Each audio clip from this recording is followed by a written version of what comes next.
Hi, നമസ്കാരം. എന്തൊക്കെയുണ്ട് വിശേഷങ്ങൾ? എല്ലാവരും സുഖം തന്നെയല്ലേ? ഞങ്ങളുടെ സുഖമായിരിക്കുന്നു. ഇതാ എൻ്റെ കൂടെ നമ്മുടെ സ്വന്തം നിന്നിക്കുട്ടി ഉണ്ട്. ഇപ്പൊ നിന്നി ഞാൻ കഴിഞ്ഞ ദിവസം പറഞ്ഞില്ലായിരുന്നില്ല വീഡിയോയില് കുറെ പേർക്ക് കുറെ സംശയങ്ങളുണ്ട് നമ്മുടെ ഡയറ്റിനെ പറ്റിയിട്ടൊക്കെ. അപ്പൊ ഇന്ന് ഞാൻ വന്നിരിക്കുന്നത് നിന്നിയുടെ അടുത്ത് കുറച്ച് സംശയങ്ങൾ ചോദിക്കാനാണ്. ഞാൻ സംശയം ചോദിക്കേണ്ട ആവശ്യമില്ല, പുള്ളിക്കാരി തന്നെ പറഞ്ഞോളൂ. അതായത് നമ്മൾ ഫാസ്റ്റിംഗ് പലതരം എടുക്കാറുണ്ട്, പലതരം ഡയറ്റുകൾ എടുക്കാറുണ്ട് അല്ലെ? അപ്പോ കീറ്റോ ഡയറ്റ് അതേപോലെ അപ്പൊ ഇന്റർമീഡിയന്റ് ഡയറ്റിനെ പറ്റിയിട്ടാണ് നമ്മളിന്ന് ചോദിക്കാൻ പോകുന്നത്. അപ്പോ അറിയാവുന്ന കാര്യങ്ങളൊക്കെ പറഞ്ഞു കൊടുത്തോളൂ കുട്ടി. നമുക്ക് ഇന്റർമീഡിയന്റ് ഫാസ്റ്റിംഗ് ആക്ച്വലി ഒരു വാസ്റ്റ് ടോപ്പിക്കാണ്. പക്ഷെ ബേസിക് ആയിട്ട് അറിയേണ്ട കുറച്ച് കാര്യങ്ങൾ അതിലുണ്ട്. എനിക്ക് ഏറ്റവും കൂടുതൽ ക്ലയൻസ് വരുമ്പോൾ എല്ലാവരും ചോദിക്കുന്നതാണ് ഇന്റർമീഡിയന്റ് ഫാസ്റ്റിംഗ്. മെയിൻ ആയിട്ട് അവർ ഉദ്ദേശിച്ചത്രേ ഉള്ളൂ, രാവിലെ ഫുഡ് കഴിക്കാതെ ഓഫീസിലേക്ക് പോയാൽ ഏറ്റവും കംഫർട്ടബിൾ. കാരണം രാവിലെ എഴുന്നേറ്റ് പണിയെടുക്കണ്ട, രാവിലെ എഴുന്നേക്കുന്നു, നമ്മൾ പോകുന്നു, പിള്ളേരുടെ കാര്യം എന്തെങ്കിലും ഉണ്ടെങ്കിൽ അത് നോക്കിയാൽ മതി. മെയിൻ ആയിട്ടും എല്ലാവരും അതും കൊണ്ടും കൂടിയാണ് ഇന്റർമീഡിയന്റ് ഫാസ്റ്റിംഗ് ചൂസ് ചെയ്യുന്നത്. പക്ഷെ ഇന്റർമീഡിയന്റ് ഫാസ്റ്റിംഗ് എടുക്കുമ്പോൾ എല്ലാവർക്കും ഒരു ധാരണയുണ്ട് നമ്മൾ ഒരു നേരത്തെ ഫുഡ് അങ്ങ് സ്കിപ്പ് ചെയ്യാം. എന്റെ ഒരു അഭിപ്രായത്തിൽ നമുക്ക് അതൊരു പ്രോപ്പർ ആയിട്ടൊരു അഡ്വൈസ്ഡ് ചാനൽ കൂടിയാണെങ്കിൽ നമ്മളത് സ്കിപ്പ് ചെയ്യുന്നതിനകത്ത് കുഴപ്പമില്ല. കാരണം നമ്മളൊരു നേരത്തെ ഫുഡ് സ്കിപ്പ് ചെയ്യുമ്പോഴും നമ്മൾ ബാക്കിയുള്ള നേരം ആ കറക്റ്റ് ആയിട്ടുള്ള ഒരാളുടെ ശരീരത്തിന് വേണ്ട പ്രോട്ടീനും കാര്യങ്ങളും കൊടുക്കാൻ നമ്മൾ അതേ രീതിയിൽ തന്നെ ബാലൻസ് ചെയ്ത് നമ്മളത് പ്ലാൻ ചെയ്യും. പക്ഷെ നമ്മൾ തന്നെ എടുക്കുമ്പോൾ നമുക്കൊരു ധാരണയുണ്ട് സ്കിപ്പിംഗ് ഭയങ്കര നല്ലതാണ്, അതുകൊണ്ട് ഒരു നേരത്തെ ഫുഡ് അങ്ങ് സ്കിപ്പ് ചെയ്യും. വണ്ണം കുറയ്ക്കാനുള്ള ത്വരയില് ബാക്കിയുള്ള സമയത്തും കഴിക്കുമ്പോൾ ഭയങ്കര ലിമിറ്റഡ് ആയിട്ട് കഴിക്കും. ആ ഒരു രീതി ചെയ്യും. അത് ഭയങ്കര നമ്മളെ മാൽനറിഷ്ഡ് ആക്കും. പിന്നെ നമുക്ക് വേണ്ട പ്രോട്ടീൻ ചെന്നില്ല എങ്കിൽ ഡെഫിനറ്റ്ലി അത് നമ്മളെ അഫക്ട് ചെയ്യും. കാരണം ഇപ്പം ഒരു പ്രോട്ടീന്റെ ഒരു ഫംഗ്ഷൻ ഇങ്ങനെയാണ്, നമ്മുടെ സെൽസിനെ റിപ്പയർ ചെയ്യാൻ ആക്ച്വലി പ്രോട്ടീൻസ് ഹെൽപ്പ് ചെയ്യും. ഇപ്പൊ എല്ലാ ദിവസവും നമ്മുടെ ഓരോ സെൽസും ബോഡിയിൽ റിപ്പയർഡ് ആവുന്നുണ്ട്. അപ്പം ഈ റിപ്പയറിംഗും കഴിഞ്ഞ് ബാക്കി വരുന്നത് മാത്രമേ നമ്മുടെ എക്സ്റ്റൻഷനിലേക്ക് പോകുള്ളൂ, നെയിൽസും ഹെയറും ഒക്കെ. അപ്പം ഈ നെയിൽസും ഹെയറിലേക്ക് നമ്മൾ പോകണമെങ്കിൽ നമ്മൾ അതനുസരിച്ചിട്ടുള്ള പ്രോട്ടീൻ കഴിച്ചാലേ കിട്ടുള്ളൂ. അപ്പൊ നമ്മൾ ഈ പലപ്പോഴും ഈ ഫാസ്റ്റിംഗ് എടുക്കുമ്പോഴും അല്ലെങ്കിൽ ഡയറ്റ് ചെയ്യുമ്പോഴും മുടി കൊഴിച്ചിലും ഈ നഖത്തിന് കേടുവരുന്നതിന്റെ ഒക്കെ മെയിൻ റീസൺ ഇതാണ്. അതല്ലെങ്കിൽ പിന്നെ നമുക്ക് വേറെ എന്തെങ്കിലും റീസൺ, ഡയറ്റ് എടുത്ത് കഴിഞ്ഞിട്ട് നമുക്ക് ഈ മുടി കൊഴിച്ചിൽ വരുന്നുണ്ടെങ്കിൽ അതിന്റെ റീസൺ എന്ന് പറയുന്നത് നമ്മൾ ഈ പ്രോട്ടീൻ ഈ ഭയങ്കരമായിട്ട് കുറഞ്ഞു പോകുമ്പോൾ അത് സംഭവിക്കുന്നത്. അപ്പം ഇന്റർമീഡിയന്റ് ഫാസ്റ്റിംഗ് ചെയ്യുമ്പോഴും നടക്കുന്നതെന്ന് വെച്ചാൽ ചിലര് രാവിലെ ഒന്നും കഴിക്കില്ല, പിന്നെ അവർ കഴിക്കുന്നത് ഉച്ചക്കായിരിക്കും. കാരണം ഓഫീസിലെ ബ്രേക്ക് ടൈം ഉച്ചയ്ക്കാണ്. പക്ഷെ ഉച്ചയ്ക്ക് കഴിച്ചാൽ പോരാ, ഒരു 11 മണി എങ്കിലും ആകുമ്പോൾ കഴിക്കണം. കാരണം മെയിൻ ആയിട്ട് അത്രയും നേരം ഗ്യാപ്പ്. കാരണം തലേദിവസം അവർ ചിലപ്പോൾ 6 മണിക്ക് കഴിച്ചിട്ടായിരിക്കും പിറ്റേ ദിവസം 1 മണിക്ക് കഴിക്കുന്നത്. അത്രയും നേരം ബോഡി സ്ട്രഗിൾ ചെയ്യുക. ആ സ്ട്രഗിളിങ് വേണം. ആക്ച്വലി ഒരു ഇന്റർമീഡിയന്റ് ഫാസ്റ്റിംഗ് ഒരു നോർമൽ ആയിട്ട് പറയുകയാണെങ്കിൽ 16:8 എന്നൊരു റേഷ്യോയിലാണ് പോകുന്നത്. എന്ന് വെച്ചാൽ 16 മണിക്കൂർ നമ്മൾ ഫാസ്റ്റ് ചെയ്ത് 8 മണിക്കൂർ കഴിക്കും. ഒരാളൊരു ഇന്റർമീഡിയന്റ് ഫാസ്റ്റിംഗ് തുടങ്ങുമ്പോൾ ഒരിക്കലും അത്രയും ഗ്യാപ്പ് കൊടുക്കരുത്. ബോഡിക്ക് ഭയങ്കര ഷോക്കാണ് 16 മണിക്കൂർ ഒറ്റയടിക്ക് നമ്മൾ പട്ടിണിക്കിടും. അല്ല, അപ്പൊ ചിലര് പറയില്ലേ ഫാസ്റ്റിംഗ് ചെയ്യണം, നമ്മുടെ ഫാസ്റ്റിംഗ് നമ്മുടെ ബോഡിക്ക് റിപ്പയർ ചെയ്യാൻ നല്ലതാന്ന് പറയുന്നില്ലേ? നമ്മള് വ്രതം എടുക്കുന്നു പറയില്ലേ? ഈവൻ മുസ്ലിംസ് ആണെങ്കിലും നമ്മുടെ ഈ പറയുന്ന പോലെ അവർ നോമ്പെടുക്കുന്നത് ഇത്രയും മണിക്കൂറത്തെ ഒരു ഫാസ്റ്റിംഗ് ആണല്ലോ. അത് ആക്ച്വലി നല്ലതാണ്, നമ്മുടെ ബോഡിയിൽ ഒരു എൻസൈം പ്രൊഡ്യൂസ്ഡ് ആവുന്നുണ്ട്, അത് ആക്ച്വലി നല്ലതാണ്. പക്ഷെ ഇതിനകത്ത് ഞാൻ പറഞ്ഞില്ലേ ചേച്ചി, നമ്മൾ പെട്ടെന്ന് ഒരു ഇന്റർമീഡിയന്റ് ഫാസ്റ്റിംഗ് എടുത്തു, 16 മണിക്കൂർ ഒറ്റയടിക്ക് കയറുക. തലേ ദിവസം ചിലപ്പം നാളെ വരെ ഇന്റർമീഡിയന്റ് ഫാസ്റ്റിംഗ് എന്ന് പറഞ്ഞിട്ട് രാത്രി വരെ കഴിച്ചിട്ടായിരിക്കും ഇവർ കാണിക്കുന്നത്. അപ്പൊ നമ്മുടെ ബോഡി ഷോക്ക്ഡ് ആവും. അത് ഭയങ്കര ചീത്ത. അപ്പൊ നമ്മൾ ടയർഡ് ആവും. അപ്പൊ പെട്ടെന്ന് തന്നെ ഒരു ഇങ്ങനെയൊരു ഭയങ്കര വിഗ്രസ് ആയിട്ടുള്ള ഒരു മെത്തേഡ് അതിന് ചൂസ് ചെയ്യുമ്പോൾ പെട്ടെന്ന് തന്നെ ബോഡി വീക്ക് ആവും. അപ്പൊ തന്നെ നമ്മൾ മെന്റലി ഡൗൺ ആവും. പിന്നെ നമ്മളത് ഫോളോ ചെയ്യില്ല. പക്ഷെ അത് അതിൻ്റെതായിട്ടുള്ള രീതി പോയാൽ കുഴപ്പമില്ല. ആദ്യം ഒരു 12 hours എടുക്കുക. ആദ്യം അതൊരു 2 ദിവസം പോയി കഴിയുമ്പോഴത്തേക്കും നമ്മുടെ ബോഡി ഒന്ന് യൂസ്ഡ് ആവും. പിന്നെ അതിനൊരു 14 hours ആക്കുക. എന്നിട്ട് അതിനെ 16 നമ്മളൊരു ആദ്യം ഒരു 12 hours ആക്കുന്നു. അപ്പൊ നമ്മുടെ ബോഡി ഒന്ന് ഇതിനോട് അഡ്ജസ്റ്റ് 2 ദിവസം 12 hours, പിന്നെ ഒരു 14 hours ആക്കുക, പിന്നെ അത് 16. അപ്പത്തേക്കും നമ്മുടെ ബോഡി എന്നോട് യൂസ്ഡ് ആയി. പതിയെ നമ്മള് നമ്മുടെ ബോഡീനെ അതിലേക്ക് പരിചയപ്പെടുത്തി കൊണ്ടുവരണം. അങ്ങനെ ചെയ്യണം. ഇന്റർമീഡിയന്റ് ഫാസ്റ്റിംഗ് ഞാൻ സപ്പോർട്ട് ചെയ്യുന്ന ഒരാളാണ്. പക്ഷെ എനിക്ക് ഈ മീൽസ് സ്കിപ്പ് ചെയ്യുന്നതിനോട് അത്ര ഒരു ഇതില്ല. കാരണം പലപ്പോഴും മീൽസ് സ്കിപ്പ് ചെയ്യുമ്പോൾ ഒരാളായിട്ട് ഉണ്ടാക്കി തന്നൊരു ചാട്ടാണെങ്കിൽ കുഴപ്പമില്ല. സ്വന്തമായി ചെയ്യുമ്പോൾ പലപ്പോഴും നമ്മൾ പ്രോട്ടീൻ ഒന്നും കറക്റ്റ് എമൗണ്ട് എടുത്തൊന്നും വരില്ല ഈ സ്കിപ്പ് ചെയ്യുമ്പോൾ. അത് നമ്മൾ ഒരാളുടെ ഹെൽപ്പോട് തന്നെ എടുക്കുന്നതല്ല. അപ്പൊ ഒരാളത് ചാർട്ട് ഔട്ട് ചെയ്ത് കൊടുത്ത് ഒരാൾ ഗൈഡ് ചെയ്യാനുണ്ടെങ്കിൽ ഏറ്റവും നല്ലത് നമ്മുടെ ഈ നോർമൽ ഡയറ്റ് ചെയ്യുന്നത് പോലെ തന്നെ. അപ്പം ഇത് ആക്ച്വലി എന്താ സംഭവിക്കാന്ന് വെച്ചാൽ നമ്മളൊരു കിറ്റോസിസ് എന്ന് പറയുന്ന ഒരു പ്രോസസ്സാണ് നടക്കുന്നത്. നമ്മളൊരു 14 അല്ലെങ്കിൽ ഒരു 16 മണിക്കൂർ നമ്മൾ ഫാസ്റ്റിംഗിൽ ഇരിക്കുമ്പോൾ നമ്മുടെ ബോഡിയിലെ റിസർവ്ഡ് ആയിട്ടുള്ള കാർബോഹൈഡ്രേറ്റ് തീരും. അത് കഴിയുമ്പോൾ പിന്നത്തെ ഒരു മെത്തേഡ് എന്ന് പറയുന്നത് ഫാറ്റിനെ ബേൺ ചെയ്യാന്നുള്ളതാണ്. അപ്പം അത് നടക്കണമെങ്കിൽ 12 to 14 hours കഴിയണം. അത് കഴിയാതെ ഇത് നടക്കില്ല. അതുവരെ നമ്മുടെ ബോഡി എങ്ങനെയെങ്കിലും ഉള്ള കാർബോഹൈഡ്രേറ്റ് കൊണ്ട് ജീവിക്കാനുള്ളത് മാക്സിമം നോക്കും. അത് നടക്കുന്നില്ല എന്ന് മനസ്സിലാകുമ്പോഴത്തേക്ക് അവർ നമ്മുടെ ബോഡിയിൽ സ്റ്റോർഡ് ആയിട്ടുള്ള ഫാറ്റിനെ ബേൺ ചെയ്യും. അങ്ങനെയാണ് ഇതൊരു നല്ല മെത്തേഡാണ് വെയിറ്റ് ലോസ്. പ്രത്യേകിച്ചും ഈ ജോലിക്ക് പോകുന്ന ആൾക്കാർക്കൊക്കെ ഭയങ്കര സുഖമാണ്. കാരണം ഒരു നേരത്തെ ഫുഡ് ഇതാക്കാം. ചിലരെന്നോട് പറയും രാത്രി വന്നു കഴിഞ്ഞിട്ട് 8 മണിയൊന്നും ആവാതെ ഡിന്നർ ആവില്ല.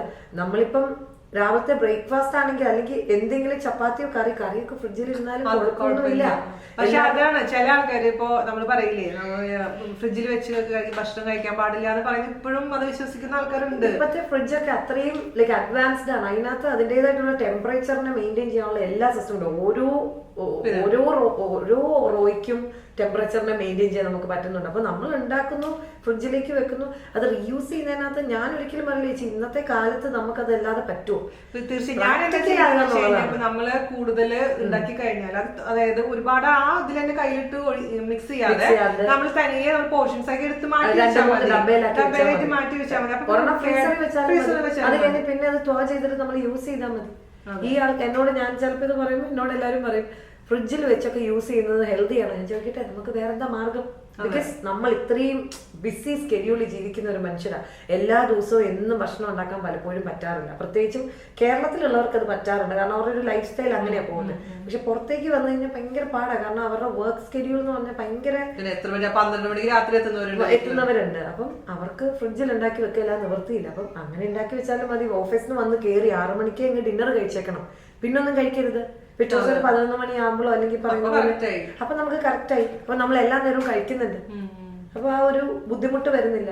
അല്ല ഞാൻ ചോദിക്കട്ടെ 11 മണിക്ക് കഴിച്ചു 11 മണിക്ക് കഴിച്ചാൽ അടുത്ത ഭക്ഷണം എപ്പോഴാ? പിന്നെ ഈ പറയുന്നത് നമ്മുടെ നോർമൽ ആയിട്ട് അങ്ങ് പോയിട്ട് 11 മണി 4 മണി 11 മണിക്ക് കഴിച്ചു കഴിഞ്ഞാൽ പിന്നെ ഒരു 3 മണിയാകുമ്പോൾ നമുക്ക് ചെറിയ പോർഷൻസ് കഴിച്ചാൽ മതി. നമ്മൾ വിശക്കാനുള്ള സമയം കൊടുക്കാത്തത് കൊണ്ട് നമുക്ക് അമിതമായിട്ട് വിശക്കത്തില്ല. പിന്നെ വെള്ളം നന്നായിട്ട് കുടിക്കുക. ഇന്റർമിറ്റന്റ് ഫാസ്റ്റിംഗ് ഒരു slow process of weight loss. ഭയങ്കര നല്ല ഹെൽത്തി മെത്തേഡുമാണ്. നമ്മുടെ ബോഡീനെ ഒന്ന് കൺട്രോൾ ചെയ്യാൻ നമുക്ക് പറ്റും. ഇൻസുലിൻ റെസിസ്റ്റൻസ് അത് ഭയങ്കര നന്നായിട്ട് മീൻസ് അത് കൺട്രോൾഡ് ആക്കും. അപ്പം PCOD ഒക്കെ ഉള്ളവർക്കൊക്കെ അത്യാവശ്യം നല്ലതാണ് ഇന്റർമിറ്റന്റ് ഫാസ്റ്റിംഗ്. പിന്നെ ഷുഗർ ഉള്ളവർക്ക്, കൊളസ്ട്രോൾ അതായത് പ്രത്യേകിച്ചും LDL കൂടുതലുള്ളവർക്ക്, കാരണം ബാഡ് കൊളസ്ട്രോൾ ആണല്ലോ ബേൺ ചെയ്യുന്നത്. നമ്മുടെ ബോഡിയിലുള്ള ബാഡ് കൊളസ്ട്രോളും ഒക്കെയാണ് ബേൺ ചെയ്യുന്നത്. സോ അതിനൊക്കെ ഭയങ്കര നല്ലതാണ്.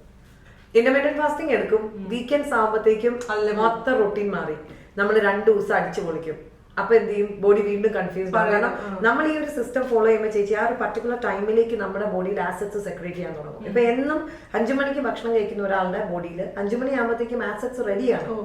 കാരണം ഇപ്പൊ ഫുഡ് വരും. കാരണം ഇവർക്കും അറിയാം, സെൻസ് ചെയ്യാനുള്ള ബ്രെയിനിലേക്ക് ഇമ്പൾസ് പോകുന്നു. ഇന്ന സമയം ആകാറായി, ഫുഡ് വരാറായി, ബി റെഡി. ആ ഒരു ദിവസമായിരിക്കും ചിലപ്പോൾ വീക്കെൻഡ്. ഇവരിങ്ങനെ റെഡി ആയിട്ടിരിക്കും, ഫുഡ് കിട്ടില്ല. അത് അവസാനം ആസിഡിറ്റി ആവും. കാരണം ആ ആസിഡ്സ് അവിടെ കിടന്ന് ഒന്നിലും ആക്ട് ചെയ്യാനില്ലാതെ അത് അവിടെ കിടന്ന് പറഞ്ഞു നമുക്ക് ഹാർട്ട് ബേൺ ആയി, പിന്നെ ആസിഡിറ്റി ആയി. പിന്നെ വീണ്ടും തിങ്കളാഴ്ച മുതൽ നമ്മൾ വർക്ക് സ്റ്റാർട്ട് ചെയ്യുന്നു, വീണ്ടും ഇന്റർമിറ്റന്റ് ഫാസ്റ്റിംഗ്. അതൊരിക്കലും ശരിയായ മതി. ബിക്കോസ് വി ആർ കൺഫ്യൂസിങ് ആ ബോഡി. വേറെ ഡൗട്ട് ഞാൻ ചോദിക്കട്ടെ, കൺഫ്യൂസിംഗ് എന്ന് പറഞ്ഞുകൊണ്ട് ഞാൻ ചോദിക്കുന്നത്, നമ്മുടെ ഡയറ്റ് ചാർട്ട് തന്നിട്ടുണ്ടായിരുന്നില്ല, അപ്പൊ നിങ്ങൾ ചീറ്റ് ഡേ എന്ന് പറഞ്ഞൊരു സംഭവം ഉണ്ടായിരുന്നു. അപ്പൊ കൺഫ്യൂഷൻ വരുന്നില്ലേ അവിടെ? അപ്പോഴും നമ്മൾ ഫുഡ് കഴിക്കുന്നുണ്ടല്ലോ ബാക്കിയുള്ള ദിവസം. ആ ഒരു ദിവസം എക്സ്ട്രാ കഴിക്കുന്നു മാത്രമേ, അത് കുഴപ്പമില്ല. അതിനകത്ത് കുഴപ്പമില്ല. കാരണം ഒരു എക്സ്ട്രാ ഒരു ദിവസം നമ്മൾ കഴിക്കുന്നു. പിന്നെ അത് നമ്മൾ ബേൺ ചെയ്യാനുള്ള കാര്യം നോക്കുന്നുണ്ട്. ഇപ്പം ലഞ്ചാണ് ഞാൻ ചീറ്റ് മീൽ തരുന്നത്, ഞാൻ എപ്പോഴും പറയും ഡിന്നർ ലൈറ്റ് ആക്കാം, അല്ലെങ്കിൽ വൈകുന്നേരം ഒന്ന് നടക്കുക. അപ്പൊ അതിനെ നമ്മൾ ബേൺ ചെയ്തു. ആ സമയത്ത് ആസിഡ്സ് സെക്രേറ്റഡ് ആണല്ലോ. അപ്പം അതുകൊണ്ട് ബുദ്ധിമുട്ടില്ല ചീറ്റ് മീൽ വരുമ്പോ. എല്ലാരും ചീറ്റ് മീലിന് വേണ്ടിയിട്ടാണ് വെയിറ്റിംഗ്, അതാണ് വേറെ കാര്യം.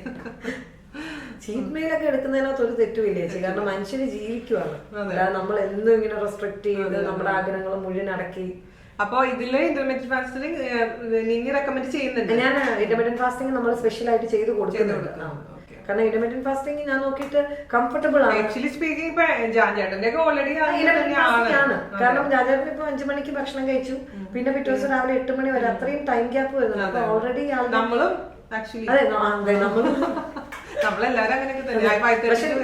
നമ്മളൊന്ന് മീൽസ് സ്കിപ്പ് ചെയ്യുന്നില്ല. ബ്രേക്ക്ഫാസ്റ്റ് കഴിക്കും, ലഞ്ച് കഴിക്കും, ഡിന്നർ കഴിക്കും. 5 മണിയോടെ 6 മണിയോടെ ഡിന്നർ തീരും. ഒരു നേരത്തെ മീൽസ് നമ്മൾ സ്കിപ്പ് ചെയ്യുന്നില്ല. പക്ഷെ അതും ഭയങ്കരമായിട്ട് ഹെൽപ്പ് ചെയ്യുന്നുണ്ട് വെയിറ്റ് ലോസിനകത്ത്. ഇന്റർമിറ്റന്റ് ഫാസ്റ്റിംഗിൽ പിന്നെ ബേസിക് ആയിട്ട് നമ്മൾ അറിയേണ്ട ഒരു കാര്യം 14 hours നമ്മൾ ഈ പറയുന്ന പോലെ ഫാസ്റ്റ് ചെയ്യണം. എന്നാൽ മാത്രമേ ആ ഒരു ഈ കീറ്റോസിസ് എന്ന് പറയുന്ന ഒരു പ്രോസസ്സിലേക്ക് ഡെയിലി ഇത് വന്നുകൊണ്ടിരിക്കുകയുള്ളൂ. അല്ലെങ്കിൽ നമുക്ക് പ്രയോജനമില്ല. കാരണം കാർബോഹൈഡ്രേറ്റ് യൂസ് ചെയ്ത് കഴിഞ്ഞ് ഏറ്റവും ലാസ്റ്റ് മൊമെന്റിലാണ് നമ്മുടെ ബോഡിയിലെ ഫാറ്റ് ബേൺ ചെയ്യുന്നത്. അതിന് നമ്മൾ ഒരു 2-3 hours കൊടുക്കുകയും വേണം അതിനെ ബേൺ ചെയ്യാം. അപ്പൊ അത് നമ്മൾ ചെയ്തുകൊണ്ടിരുന്നാൽ മാത്രമേ നമുക്ക് അതിനെ ഒരു പ്രോപ്പർ ആയിട്ടുള്ള ഇന്റർമിറ്റന്റ് ഫാസ്റ്റിംഗിന്റെ ബെനിഫിറ്റ്സ് നമുക്ക് കിട്ടത്തുള്ളൂ. ഈ പറയുന്ന ഇൻസുലിൻ ഇപ്പം ഷുഗർ ഒന്നും വരാതിരിക്കാനും ഒക്കെ ഇത് ഭയങ്കരമായിട്ട് ഹെൽപ്പ് ചെയ്യും. നമുക്ക് എന്നും ഒന്ന് മെയിൻറ്റെയിൻഡ് ആയിട്ട് പോകാം. നമ്മൾ അന്നു കഴിക്കുന്നത് അന്നു ബേൺ ചെയ്യുന്ന ഒരു പ്രോസസ്സാണ് നടക്കുന്നത്. ഈ ഒരു ഡയറ്റ് എന്നുള്ളത് ഒരു ലൈഫ് ലോങ് എടുക്കാൻ പറ്റാതെ ബ്രേക്ക് വേണം ബിറ്റ്വീൻ. ഇല്ല, അതിന്റെ ആവശ്യം വരുന്നില്ല ചേച്ചി. കാരണം നമ്മളിപ്പം ഇതിങ്ങനെ നമ്മൾ ഗോൾ അറ്റൈൻ ചെയ്തു എന്ന് വിചാരിക്കും. ഇപ്പൊ എനിക്കൊരു 62 ആണ്, ഞാനിപ്പോ 68 60 ആയി. ഇപ്പൊ ഞാൻ എന്താ ചോദിച്ചാൽ 68 ആയിരുന്നു ഞാൻ നിന്നിനെ കൺസൾട്ട് ചെയ്യുമ്പോൾ തന്നെ വെയിറ്റ്. ഞാൻ എന്റെ ഗോൾ എന്ന് പറഞ്ഞാൽ 88 kilos ആയിരുന്നു. അപ്പൊ ഞാൻ 59-60 ആയപ്പോ സ്റ്റോപ്പ് ചെയ്തു. പിന്നെ അത് മെയിൻറ്റെയിൻ ചെയ്ത്. പക്ഷെ ഞാൻ എന്റെ കണ്ണാടി നോക്കുമ്പോൾ എനിക്ക് തന്നെ ഒരു ക്ഷീണം ഫീൽ ചെയ്തപ്പോ ഞാൻ എന്ത് ചെയ്തു, ഒരു 2 kg കൂട്ടി. അതായത് കുറച്ചും കൂടെ ഭക്ഷണത്തിൽ മാറ്റങ്ങളൊക്കെ വരുത്തി 2 kilo കൂട്ടിയിട്ട് ഇപ്പൊ ഞാനിപ്പോ 62 ആണ്. ഇപ്പൊ അതങ്ങനെ മെയിൻറ്റെയിൻ ചെയ്ത് കൊണ്ടുപോയി. ഇന്റർമിറ്റന്റ് ഫാസ്റ്റിംഗ് പോലെ തന്നെ എന്നിട്ടും കുറയുന്നില്ല കൂടുന്നില്ല, അങ്ങനെ തന്നെ നിൽക്കുന്നു. അത്രേ ഉള്ളൂ. വൺസ് നമ്മുടെ ബോഡി എന്താണെന്നറിയാം, നമ്മൾ ഭക്ഷണം കുറച്ചു, നമ്മുടെ ടൈമിൽ വ്യത്യാസം വരും, നമ്മുടെ ബോഡി അതിനോടൊക്കെ യൂസ്ഡ് ആവും. പിന്നെ അത് തന്നെ കഴിച്ച് കഴിയുമ്പോൾ ആ ഒരു കൺസിസ്റ്റൻസി ഇങ്ങനെ മെയിൻറ്റെയിൻ ചെയ്ത് പോകുമ്പോൾ അത് അങ്ങനെ മെയിൻറ്റെയിൻഡ് ആയിരിക്കും.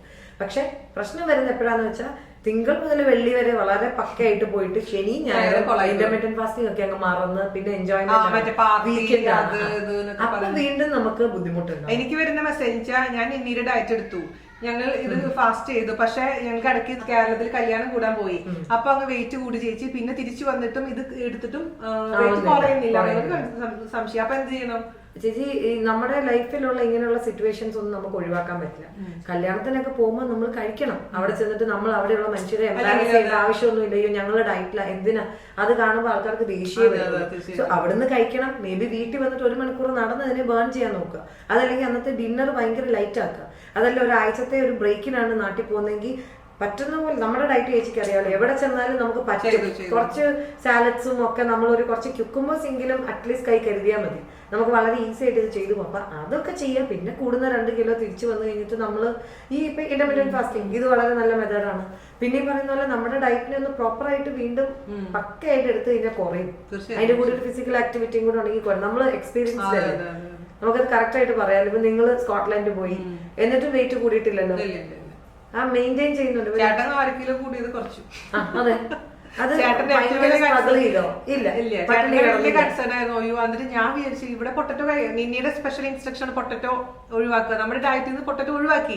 എത്ര ഒരു വർഷമായിരുന്നു ഞാൻ പൊട്ടറ്റോ കഴിച്ചിട്ട്. ആക്ച്വലി സ്പീക്കിംഗ്, സാമ്പാറിൽ ഇപ്പൊ പൊട്ടറ്റോ ഇടാറില്ല, നമ്മള് സ്റ്റൂ കഴിക്കാറില്ല, അങ്ങനെ ഒന്നും ചെയ്യാറില്ല. പക്ഷെ ഞാൻ സ്കോട്ട്ലൻഡിൽ പോയപ്പോ ഞാൻ അത്ഭുതപ്പെട്ടു പോയി, ജാൻ ചേട്ടൻ പൊട്ടറ്റോ ചിപ്സ് കഴിക്കുന്നു. ഞാൻ പറയോ എന്താ പറ്റി, അറിയാണ്ടാണ്? ഞാൻ അറിയാണ്ട് ഇല്ല, ഞാൻ അറിഞ്ഞിട്ടാണെന്ന് പറഞ്ഞു. ഞാൻ ഓക്കെ, അപ്പൊ കുഴപ്പമില്ല. കാരണം നമ്മളൊരു വെക്കേഷൻ വന്നപ്പോൾ അവിടുത്തെ എല്ലാം എക്സ്പ്ലോർ ചെയ്യണ്ടേ. അതെ, തിരിച്ചു വന്നിട്ട് പിന്നെ അതേപോലെ തന്നെ പുള്ളി അങ്ങ് ഇതായി. ഇപ്പൊ കറക്റ്റ് ഒന്നും നടന്നത് വീണ്ടും നമ്മളൊന്ന് പോയിട്ട് വരുമ്പോൾ നമ്മൾ വീണ്ടും ചെയ്യുമ്പോൾ നമ്മുടെ ബോഡി റിയാക്ട് ഒക്കെ ചെയ്യുന്നത് മേ ബി ആ കറക്റ്റ് ആയിട്ട് ചെയ്യാത്തത് കൊണ്ടും കൂടി ആവാം. പിന്നെ ഓരോരുത്തരുടെ ബോഡി റിയാക്ട് ചെയ്യുന്ന ഓരോ രീതി. പിന്നെ മെറ്റബോളിക് റേറ്റ് കുറഞ്ഞു. നമ്മളൊരു നാട്ടിലൊക്കെ പോയി കുറെ ദിവസം ഇങ്ങനെ മടിയൊക്കെ പിടിച്ചിരുന്ന് വർക്ക് ചെയ്യുന്നതിന് അതൊക്കെ മാറിപ്പോയിട്ട് വരുമ്പോഴത്തേക്ക് നമ്മുടെ മെറ്റബോളിക് റേറ്റ് ഒക്കെ ഒന്ന് കുറയും. പിന്നെ അത് നമ്മൾ ഡെവലപ്പ് ചെയ്യണം. ഫാസ്റ്റിംഗ് ചെയ്യുമ്പോൾ മെറ്റബോളിക് റേറ്റും കൂടും. കാരണം ഭയങ്കര ഈ കാർബോഹൈഡ്രേറ്റിനെ ബേൺ ചെയ്ത് എനർജി ആക്കുന്ന പോലെ അല്ല ഫാറ്റിനെ ബേൺ ചെയ്ത് എനർജി ആക്കുന്നത്. അതൊരു വലിയ പ്രോസസ്സാണ്. കാരണം കാർബോഹൈഡ്രേറ്റിന് ഒരു ചെറിയൊരു സൈക്കിൾ ആണെങ്കിൽ ഇതൊരു പ്രോസസ്സ്, ഒരു വലിയൊരു സൈക്കിളാണ്. അത് നടക്കുമ്പോൾ നമ്മുടെ ബോഡി അത്രയും സ്ട്രെയിൻ എടുക്കുന്നുണ്ട്. അപ്പൊ അവിടെ ഒരു നല്ല മെറ്റബോളിക് റേറ്റും കൂടുന്നുണ്ട്. മെറ്റബോളിക് റേറ്റ് പ്രായം ചെല്ലും തോറും കുറയുന്ന ഒരു സാധനമാണ്. അതിനെ കൂട്ടി എന്ന് നന്നായിട്ട് നിർത്തുക എന്ന് പറയുന്ന ഒരു ബ്ലെസ്സിങ്. അത് നമുക്ക് ചെയ്യാൻ പറ്റുന്നത് എല്ലാ ദിവസവും ഒരു 1/2 മണിക്കൂർ വർക്കൗട്ട്, അല്ലെങ്കിൽ 1/2 മണിക്കൂർ 1 മണിക്കൂർ നടക്കുക, ഇച്ചിരി ജോഗ് ചെയ്യുക, ഇച്ചിരി നടക്കുക, ജോഗ് ചെയ്യുക. പിന്നെ വെള്ളം എല്ലാ 20 മിനിറ്റ്സിലും കുടിച്ചുകൊണ്ടിരിക്കുക. കാരണം വെള്ളം അത്രയും കുടിക്കുമ്പോൾ വീണ്ടും വീണ്ടും ശരീരം പണിയെടുക്കുക. അപ്പൊ നമ്മുടെ മെറ്റബോളിക് റേറ്റ് കൂടും.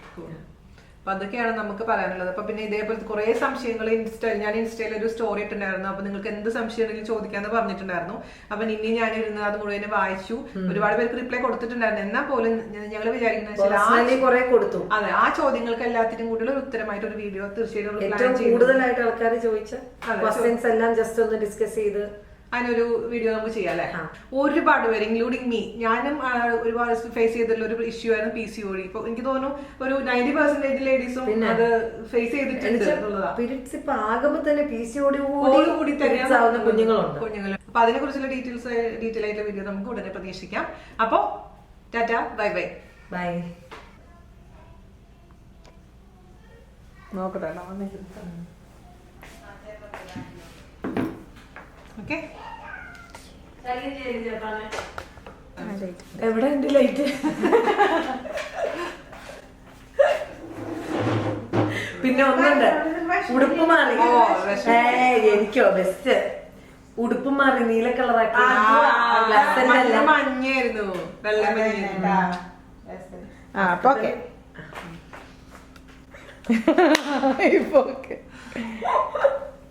ഹായ്. ഇന്റർമീഡിയറ്റ് ഫാസ്റ്റിംഗ് എടുക്കുമ്പോൾ നമ്മൾ ബേസിക് ആയിട്ട് അറിയേണ്ട ഒരു കാര്യം, നമ്മൾ അടച്ചിട്ടില്ല.